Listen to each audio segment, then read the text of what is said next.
నమస్తే, Shri Ram. Welcome to my channel. నేను మీ సుధీష్ రెడ్డి. ఈరోజు మనం మాట్లాడుకుందాం Bigg Boss season 8 Telugu episode number 34 గురించి. ముందుగా ఎపిసోడ్లోకి వెళ్తే ఆదిత్య నామినేషన్ కన్నా మణికంఠ అటెన్షన్ డామినేషన్ ఎక్కువైందంటూ ఫీల్ అయిన సీత, నైనిక అండ్ ప్రేరణ.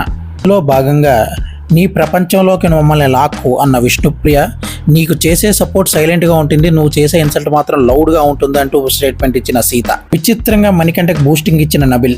తర్వాత మార్నింగ్ మస్తీ టాస్క్లో పంచాంగాన్ని ప్రాసన కలపలేక సతమతమైన మణికంఠ. రూమ్ను మొదలుపెట్టిన యష్మి నిఖిల్ ఫుడ్ తెచ్చింది, మణికంఠ బాధపడ్డాడు. పృథ్వీ వెళ్ళి నైనికా ఫుడ్ తెచ్చాడు, అలాగే మణికంఠ వెళ్ళి పృథ్వీ ఫుడ్ తీసుకొచ్చాడు. అండ్ నిఖిల్ వెళ్ళి ప్రేరణ పావు బాజీ తీసుకొచ్చాడు. ఆ తర్వాత ఫుడ్ వచ్చిన వాళ్ళు అందరూ కలిసి మళ్ళీ విష్ణుప్రియకి ఫుడ్ అందించారు. ఒక్కొక్కరి ఇంటి నుంచి వచ్చిన మెసేజెస్ చూసుకుని ఒకళ్ళ తర్వాత ఒకళ్ళు ఆనందంతో విలవిపోయారు. యష్మి మెసేజ్ని ఇచ్చి అంటూ ఇచ్చిన బిగ్ బాస్ తో సమాప్తం. రేపు మళ్ళీ కలుసుకుంటాం.